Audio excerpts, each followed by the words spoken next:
Dealers, automotive professionals, this is Sean V. Bradley, the creator of the Internet Sales 20 Group. And if you're on the fence of coming to the upcoming IS20G this April in Baltimore, the 15th to the 17th, let me just tell you, this ain't your regular conference. This is the IS20G. This is Dealer Synergy's 20-year anniversary serving the automotive industry. And in addition to that, we have a whole new curriculum based on the new normal. First and foremost, the people that I'm bringing to the stage is unprecedented amount of talent. We have Mr. Damian Mills. He is the dealer principal of 29 rooftops. We've got dealer principals like Rob Ruth Ford's going to be able to show you how he went from 75 cars a month on the internet to 320. We also have the legendary, the #1 car salesman in the United States of America, Cody Carter. He sold 1,408 units last year and made $1.2 million selling cars on the showroom floor. Man, I could keep going and going and going, but here's the bottom line. If you and your team show up, you're going to level up. We're going to teach you how to leverage everything from artificial intelligence, CRM, and it's not going to just be vendors and subject matter experts. We're going to have frontline subject matter experts, dealers that are in the trenches right now. We're going to teach you everything from A to Z. The place to be is IS20G, the 15th to the 17th in Baltimore. See you there.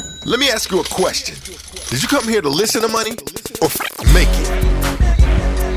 This is L.A. Williams, the blind master, and Sean V. Bradley and I came here for one reason and one reason only. That's to fill your pockets with money. Now how we gonna do it? By giving you the secrets, techniques, and strategies for you to stop losing and start winning at this game called automotive professional sales. Hey everybody, this is Sean V. Bradley, president of Dealer Synergy, and the creator of the Millionaire Car Salesman Network. And I got something interesting today. It's a little bit different. All right, but I think that you guys are going to be excited to hear our guest. This is Mike Trudeau. He is Montway's accomplished executive vice president of logistics. And man, when I was talking to him in the pre-interview and just kind of go over some of the details of him as well as his company, we're in for a treat today. So Mike, welcome to the show. I appreciate you being here. Thanks, Sean. Thanks for having me. Absolutely, brother. So first and foremost, again, tell us a little bit about your background before we kind of get into, automotive transport and how we could save money and sell more cars. So just tell us about you personally and your career in the automotive industry. Sure. So started back right out of college. I was dating who was now my wife at the time, and she was like, she graduated a year before me, started working for Ford Motor Company, and my dad had an interview set up with ESPN, not to be on TV, but to be on the cable channel side, and decided to stick in Michigan and get married at the age of 23, 24. And she's like, well, you better find a job. So when it started working for Enterprise Rent-A-Car in their management trainee program, and worked my way up, worked in their remarketing department. So I was wholesaling cars back to dealers, and that's really where I got my start. And then from there, ran the Enterprise Car Sales for Michigan. So a couple stores there that I ran, small stores. And then got called to join the wonderful world of car hauling logistics. Worked for an asset-based company there for about 3 years, and then moved over to Montway Auto Transport and been doing it for the last 5. So been in car hauling logistics for just over 8 years now, and it's been a blast. Okay, so your total automotive career is how many years? 20 plus now. Ooh, okay. And now, can you just profile the company, because the numbers you were telling me are astronomical. So tell me all about the organization. So Montway Auto Transport, I mean, we got our start back probably was it, I think 2006, really just doing retail moves, one car at a time.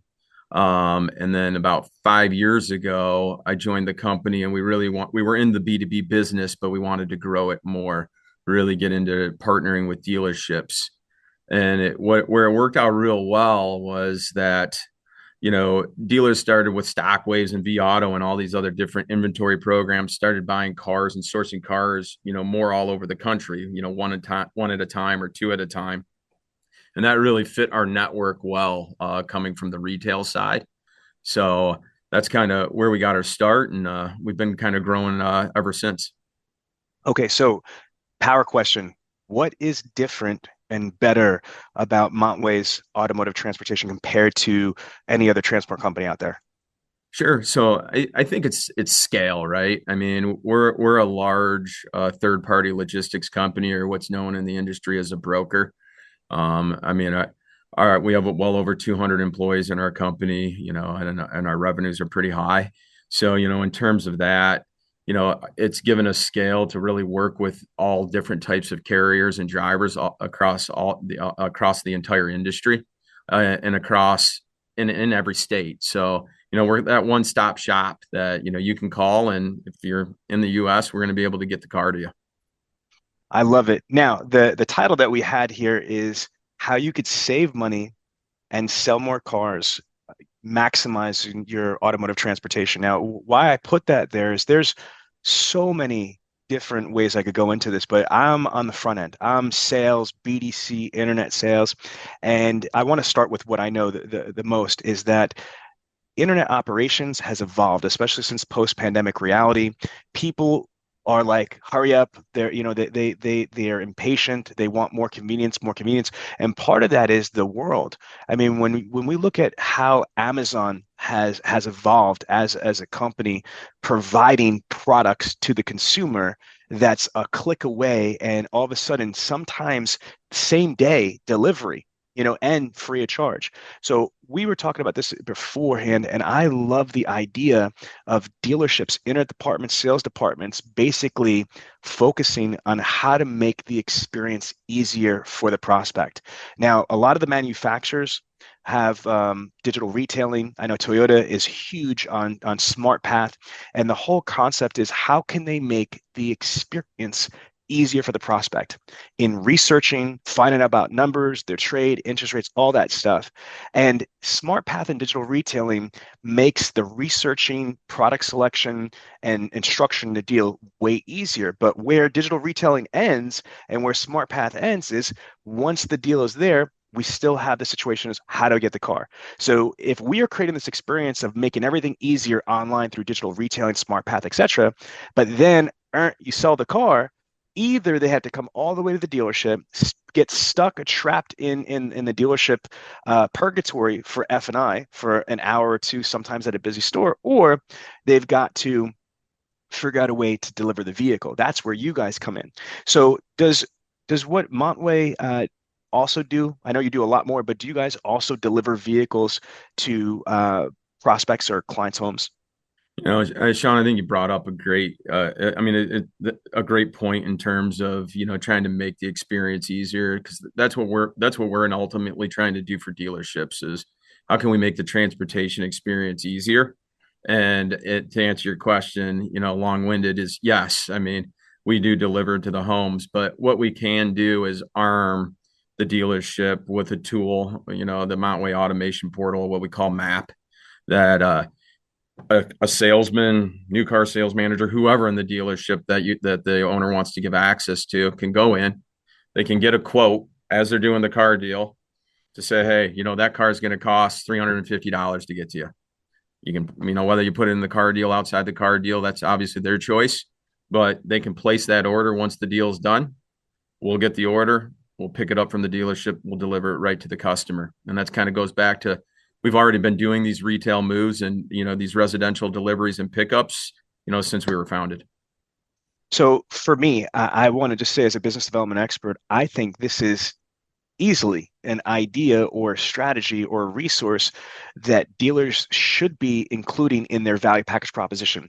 We heard the rules of engagement are sell yourself, sell the dealership, sell the product. When I'm engaging a prospect, I want to be able to articulate what is different and better about me at ABC Motors. One of the things that we could say if we had a resource like, Montway is we offer free of charge, or potentially, depending on the dealer strategy, or for a charge, the ability to deliver the vehicle to your home or office. But sometimes dealers that are not utilizing transportation companies for deliveries, they might think that it's too expensive or not, cost effective, so to speak. So approximately, can you give me a range of what the industry standard is for a home delivery within the same state? So, I mean, when you're looking at, anywhere from that 0 to 300 miles, I mean, it can be, $300, $350, obviously, depending on the state. And, are you guaranteeing pickup times and guaranteeing delivery times? There obviously that can change. I mean, you go into that plus 300 mile to 500 mile, I mean, it can be anywhere from, a dollar to $1.25 a mile, again, with all those different factors. All right, so $350 is not a lot of money. And again, I get it. The market is changing. There's more new car inventory now. There's more incentives and rebates, discounts, and dealers are now racing to the bottom. I get all that. But still, even with all that being said, $350, $400, whatever it is not a lot. So the dealership has the option to either eat that cost, build it into the deal, or there is absolutely nothing wrong if a dealership or dealer group has a strategy to add a line item. I know when I go to Amazon, even if I'm Prime, there might be a cost for shipping, but if I want it today, same day, or next day, I'm willing to pay for it. So again, I just want to open up to our audience and to dealers to know, listen, even if this is not something that you're doing right now, offering free delivery to their home or office, or offering paid delivery to the home or office, whether you're doing it or not, you should be considering it. And here's the two things. You could either build it into the deal, eat the cost, or you could create a strategy to have a separate line item for the delivery. I want to say one more thing. I want to toss it back to you. What I also find in this particular category is that the people that do offer that, they half-ass offer it. They might say, hey, here at ABC Motors, we offer free delivery, and that's it. They mention it, and that's that. Versus if I was a strategic dealership, I would say to myself, hey, how can I make my customers and my prospects' life easier? Why don't we turn around and say that this is the way we do business? Now, my question to you is this. From my research, being Sean Bradley and Dealer Synergy, Auto Trader, Car Gurus, Cars.com, these online classifieds say that the average used car search is between 75 miles to 100 miles. Have you heard that data or close to it, Mike? Yeah, I mean, I've definitely heard that data for sure. So then follow where I'm going with this. So folks, if you know that the average American is searching, again, 75, 100 miles radius, whatever, to purchase a pre-owned vehicle, do you think somebody wants to drive 100 miles or drive more? I could tell you right now, for 25 years being in this business, I've sold a lot of cars for people all across the United States. The thing is this, is that if you don't have a transportation strategy, it's almost like ridiculous to think, oh yeah, if I'm in New Jersey, I should be marketing my cars in California or in Texas or here. But we all know that used cars are like fingerprints. There's only one vehicle with that make, condition, color, mileage, whatever. So do you think it makes sense for dealers to expand their marketing strategy, at least on used cars, if they have a resource like an auto transportation that could deliver these vehicles free of charge? I absolutely think it makes sense. I mean, you ship cars, like you said, you ship cars across the country, and I mean, and it's got to be the right product mix, right? I mean, you gotta have the right product mix. You gotta have that one, that unit that attracts people to want to come and buy. Well, I don't want to put you on a spot, but I want to just ask you off the top of your head. I know you have tons of dealers, but can you think of a couple of your clients that are doing this right here? They're whether they're franchise or independent, they have used cars and they're marketing these used cars outside of their local PMA. They're not just within a 30, 40, 50 miles. They're really marketing these cars, getting their VDPs syndicated, and they're leveraging your company to be able to get these vehicles delivered. Who do you have like that you could mention? No one by name, but I mean, Fair enough. I respect. Yeah, we do have some dealers, in the Texas area and the Florida area, that use cars that pump out some pretty big monthly out of state deliveries. Whether it's 10, 15 a month or whatever the case may be. They typically tend to be more in the higher and more in the higher end type of car. Mm-hmm. Mm-hmm. That's typically where you see that. It's funny you mentioned that. I want to piggyback what you just said.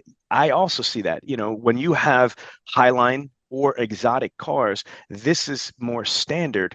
However, for the love of God, my daughter works at a Kia dealership, and she was, selling Tellurides used Tellurides off of, higher than new car list prices. So you could make tremendous amount of profit. So I want us and our listeners to hopefully evolve their paradigm. Stop thinking that deliveries and this type of convenience, this type of service is only for highline and exotics. It has to do with the gross profit. It doesn't matter if it's a freaking Kia or it's a skateboard or hoverboard. If you are able to generate revenue, why not be able to make your people's life easier. Make them, try to eliminate obstacles or objections before they come about. One of the main objections for any car dealerships with internet leads, especially used cars, is, oh, we're out of the area. I don't want to come all the way down. I don't want to do that. Well, you don't have to. You can choose to come into the dealership, but people, this is 2024. If Elon Musk could go to Mars, Montway Transports could take the car to your house. That's all I'm saying. Do you agree with that? 100%. All right. Now, okay, let's pivot and redirect for a second here. I'm liking this conversation. I don't get the chance to talk about auto transport that much, but I think it's important, especially if we want to do the convenience thing. All right. I want to just ask you a question as far as what is the main difference? I think you were talking about that, and I didn't think of it until you said it, that the average dealer, they're going to be buying cars, whether it's from auctions, whether they're used cars, or even dealer swaps from multiple states. So the traditional experience is that the average dealership is going to have multiple transport companies in multiple states, which is, in my opinion, a logistical nightmare. But that's your expertise, is because now I've got 4 to 5 different vendors, 4 or 5 different resources, 4 or 5 different pricings.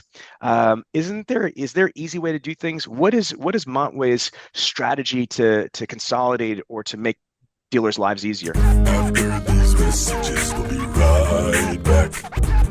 Hey, LA, do you know that dealers are still suffering from inventory, from lack of inventory? I mean, again, the manufacturers are still not where they used to be with their new car inventory, which is putting a heavy strain on used car inventory. And so I'm telling you, dealers need to look at VinQ. VinQ by far is the absolute best software and technology provider when it comes to acquisition, trade-in, used car inventory, used car pricing. We call it the V-Auto killer. So folks, if you are looking to have the absolute best inventory software specifically for acquisition purposes, for pricing purposes, for so much more, just check out VinQ. As a matter of fact, VinQ is going to be a featured speaker and their sponsor for the upcoming Internet Sales 20 Group 15 in beautiful Baltimore, April 15th to the 17th. I'll take it a step further. We had one large dealership group, used car director was telling us he wrote over 180 checks to transport vendors in 1 month. 180 different companies, I mean, and it could have been an accumulation of a couple months, who knows?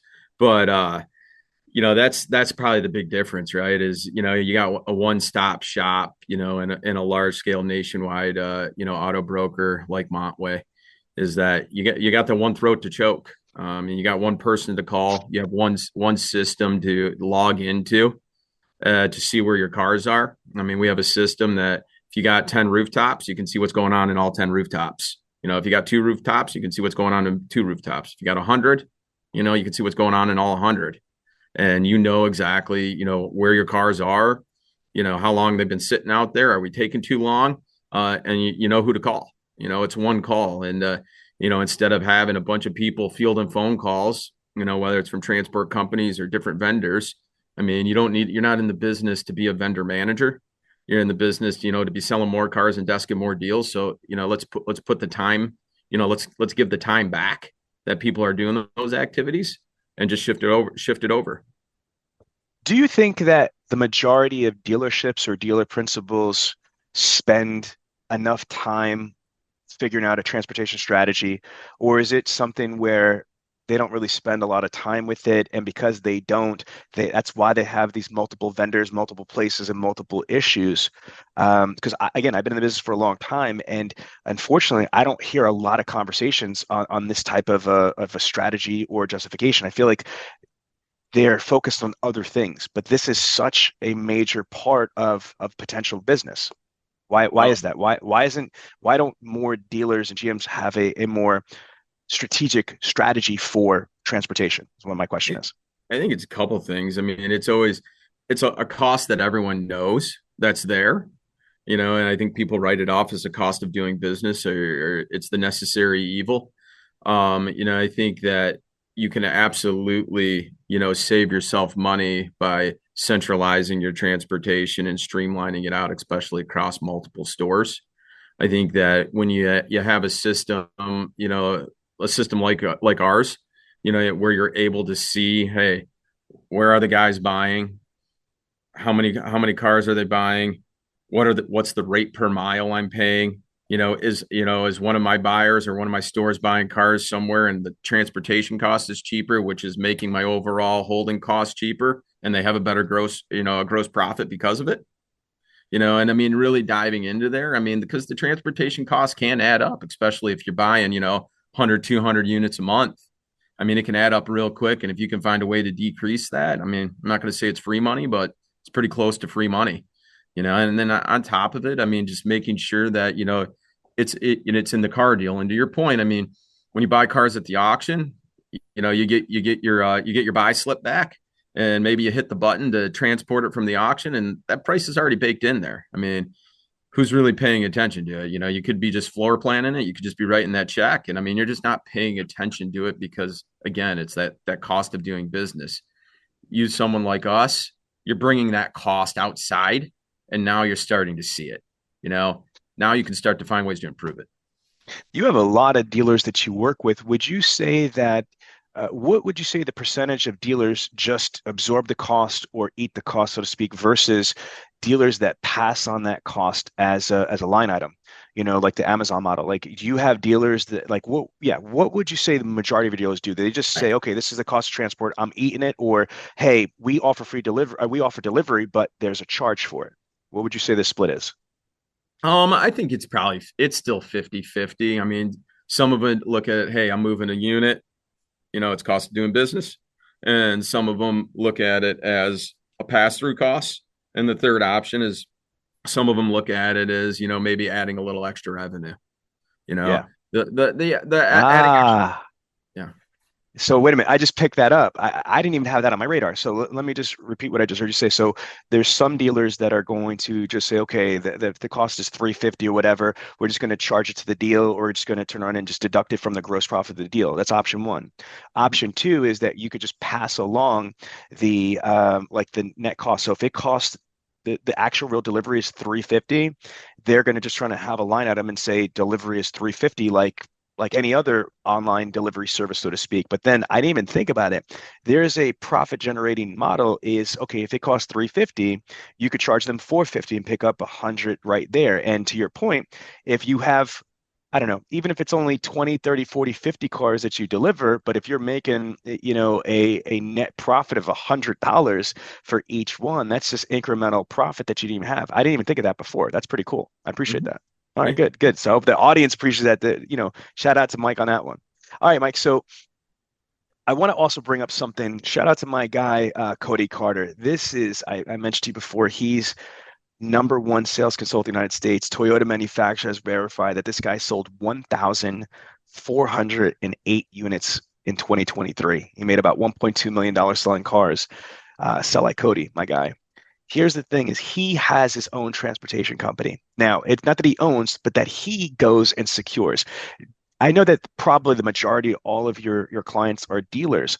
What if you had a high level automotive professional that was going to eat the cost or what have you? Do you guys ever work with individual people, or do you work with brokers, or is it just franchised independent dealers? I mean, we'll work with people for sure. Oh, that's Absolutely. awesome. Okay, good. So listen to this, because not only does Cody use a transportation company for his Tustin Toyota business, because he works at Tustin Toyota, Orange County, California. Not only does he use them for that, but he's got a side hustle on his own. Because when you are a multimillionaire car salesman, you got cash, liquid cash. So this is a cool thing he does. His side hustle is he'll find across the country vehicles that are in demand. Like during the pandemic, he found like TRXs, like down in Virginia or something like that, and he ordered the vehicle, whether it's 6 months or a year later. When the vehicle came in, he had a transportation company literally transport the TRX, or TRX is plural, from Virginia to California, and he just like sends them directly to auction. So for you entrepreneurs out there, if you're hustlers, listen to what I'm saying to you. This is another way that you could use a transportation company. Yes, you could think of this traditional model as a dealership and what we've been talking about, or even as a progressive salesperson for the dealership model. But if you want to flip cars like people flip houses, you could turn around and buy stuff from an auction, have it transported to you, or you could turn around and order a car at whatever dealership around the country that might have a lot of those vehicles, and then you could ship it to wherever in the country, whether it's by you at your store or to an auction, and make money. To your knowledge, Mike, do you have anybody that's doing that? Individual people that are buying hard to get vehicles, ordering vehicles, and when they come in 6 months, a year, 2 years later, they're shipping them to the destination and just making profit just like that? Similar, yes. I mean, they're probably turn it a lot quicker than that, but I mean, you got your wholesalers that know what market's down, and then bring them into the hotter markets. So yeah, absolutely. Okay. All right. I love this stuff. Is there any advice or tips that you could give dealers that could help them? Obviously, whether it's transportation or it's used cars or whatever, this podcast is we try to give nuggets and knowledge bombs to our audience. So whatever subject matter expertise you have, what advice do you have for dealers to either be more efficient, be more profitable, or save some time or aggravation? Yeah, sure. I think for me, granted, two smaller stores. I think we sold probably 140 units a month between the two stores. But if I would have had a tool back then, and this was several years ago now, if I would have had a tool that I was able to know the cost of transportation as I was looking at different auctions throughout the country to buy cars, would have been a huge benefit, because you're always trying to stay back of book or loan to value, or whatever the case may be, when you're looking to buy cars, so you can make sure, especially used cars, to make sure you can get them financed, etc. Um, Having a tool that gives you the transportation costs, so I know, like, between my buy fee, what I pay, the buy fee, the transportation costs, I just would have been much more effective being able to have that transportation quote, before I even purchased the car. And then I also have a solution to already move the car, right? I think, we all have a guy, I mean, we all have that guy that moves cars for us. I mean, that's probably our number one objection when we talk to a dealer. I got a guy, I've been using him for 20 years. That's fantastic. Most likely that guy is probably a regional guy that doesn't go cross country. And I don't ever want to take his business. God bless him. Car haulers, we need them. But if you need to go outside of his region or the lanes he runs, that's where a company like mine can come in really handy for you, is that we'll take those. We'll take the 5, 6, 7, 800 cross country moves that you may need to have as you get them back to your store or deliver them out to your customers. I love that. Now, this is the Millionaire Car Salesman group. It's a private group, so don't worry. This is not going to the public. I want to ask you a question. You mentioned revenue. And as you know, every one of these dealers are either multi-million or multi-billion dollars, especially in the franchise level. So profit's not a dirty word. People don't listen to my podcast because they're trying to be shy or be conservative. I want to say, can I share what you said to me, like approximately how much revenue you guys generate? Because there's a reason. Mm-hmm. Okay, so you had mentioned over $300 million. So you are a senior executive for a company that generates hundreds of millions of dollars in revenue. So with that being said, I would love to just get some of your advice for our audience on a management level. You said you went through enterprise management program. I know other people that have gone through it, that they have actually an incredible program, right? I do. So good. So can you tell me what makes enterprises management programs so powerful or so practical? Absolutely. I mean, I think, nothing but a great experience. I spent 14 years with the company. But what you learn, right out of college as a 22, 23-year-old is you literally, from the time you start, you're learning how to run a branch. You're learning how to run an operation in a business. You have your own per unit analysis, balance sheet, basically saying, hey, if your utilization is this and you have this and you have that, you're going to make this much money, and then you learn how to sell. I mean, obviously, we've all been hit up on, buying the insurance and the liability and all that fun stuff. But you learn how to sell, and then learn how to form relationships, because in the local marketplace, your customer are dealerships and body shops. So I mean, you learn how to build those relationships. So I mean, it just sets a real foundation at a young age to have an entrepreneurial mindset, and really to be able to be successful as you move along in your career. Awesome. So here's what I want to get to.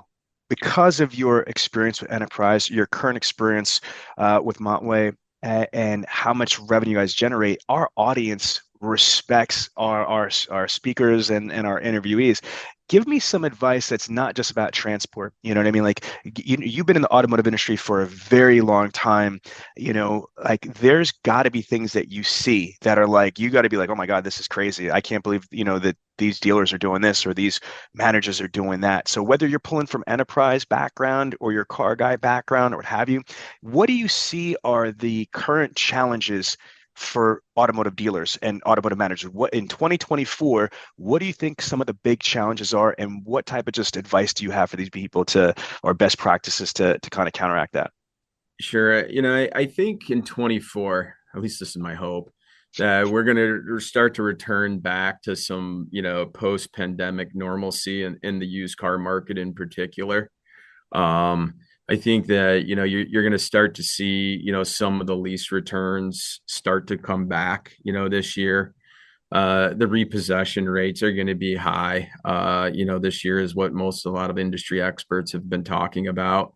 So, with that, it's going to be a little, I don't want to say easier, but easier to source some inventory than it has been in the past. At least that's my hope. I could be wrong. Who knows? I've been wrong before.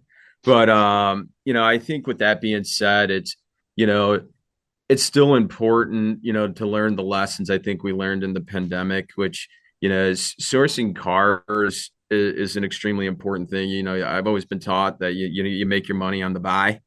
So it's easy, when an auction's loaded and, it has tons of inventory, it's easy to go there and get your job done real quick. But are you really doing all that research that you did before? Don't get caught up in the ease of use. Still do the research, find the right cars that you're going to turn quick, that you're going to maximize your profit on. I think that's a real valuable thing. Mike, that is strong. I absolutely love it, which is going to lead me to my next question. You just inspired me. You're 100% right. The legitimate real profit potential is how you buy the cars, right? Now, one of the challenges is that if you go to auctions and that's your whole acquisition strategy is auctions, you already won the game as far as the stupid tax. You're paying more money than anybody else. That's how you win at the auction, is when you bid the most amount of money. So the most profitable acquisitions are rarely done at the auctions, right? So it's just counterintuitive to even think that it would be profitable to buy from the auctions. However, I work with some incredible companies like Country Hill Motors and Danny Zalowski. I don't know if you heard of a company called VinQ. He's also a big partner. That's one of my clients. And one of the things I learned from Danny, who's one of the best used car operators I've ever met, is that he has this amazing acquisition strategy and he builds vehicle buying centers. And we put him into one of my clients, Bob Ruth Ford, before VinQ came in and acquisition came in, they were only doing roughly about 20 buys from the public. Now they're doing 130, 150 acquisitions from the public. What Danny suggested, and then I want your opinion on this, Danny had this brilliant idea, which I haven't talked about in a while, so I'm going to say it again, is he would go he's in Kansas City. Him and his family would go to all of the local RV dealerships, motorcycle dealerships, power sports dealerships, boating dealerships, ski-doo, snowmobiles, all those type of companies, and say, hey, if you have people that are coming in that want to buy whatever RVs, motorcycles, ski-doos, whatever, some of these people trade in cars.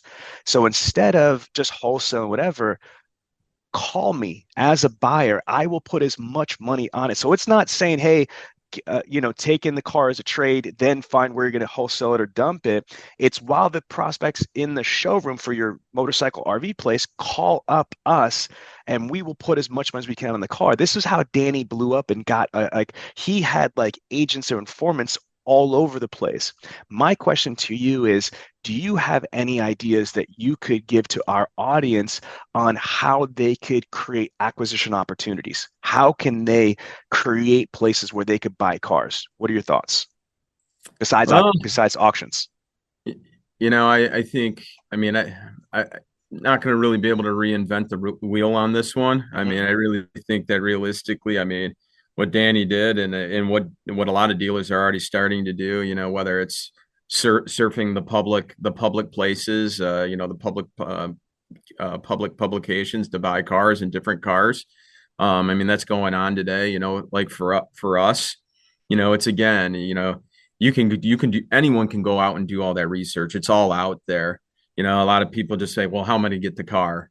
And that's where the system like ours, where anytime you're looking to buy anything, any type of car, you can know what the transportation price is right there, lock it in, and make sure that you get it back to you. And I think that's, it's the fear of the unknown, right?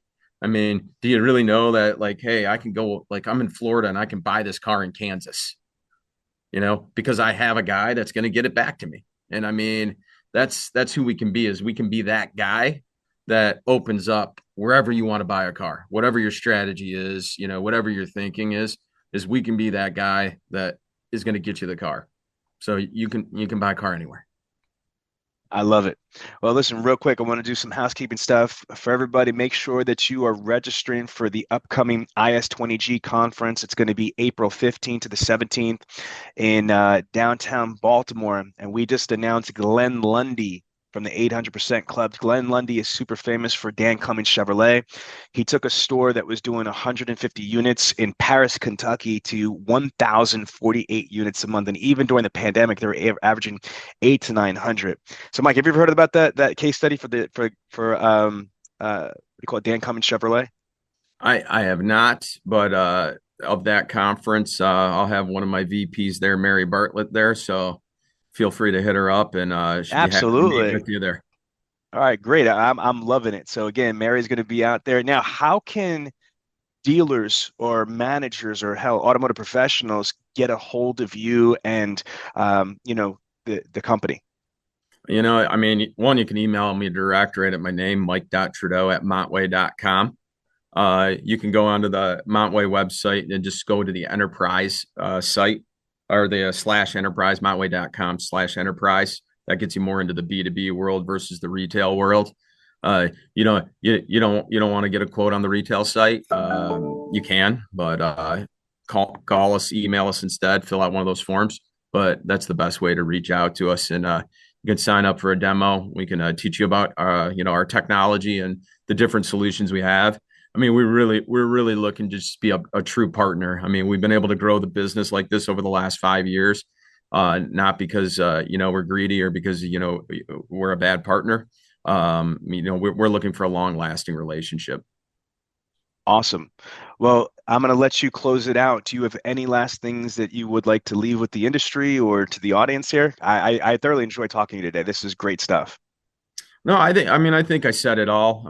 Like you said, you never want to sound like an infomercial, but right. I do think that if you do send me an email, or you connect on the website, or connect you up with one of my people. We have people out on the field that will come and visit your store. We have pretty much every region of the country covered. So we have a personal touch. We have an account management team that really is, that besides for the technology, that will give you that hands-on service. And if you gotta have one throat to choke and transport, you might as well be mine. I love it. So there you have it, the Millionaire Car Salesman Podcast. This podcast comes to you every week from the city of brotherly love, Philadelphia, Pennsylvania. If you have a question about the show or would like the chance to become a guest, feel free to contact us directly at 856-546-2440 or email us at millionairecarsalesman@gmail.com. This program is a presentation of Synergy Records, produced by Tiana Mick and L.A. Williams. Production and engineering by L.A. Williams. The Millionaire Car Salesman Podcast is hosted every week by L.A. Williams and the Millionaire Car Salesman himself, Sean V. Bradley. The Millionaire Car Salesman Podcast can be found everywhere, so please don't forget to review, subscribe to, and share the show.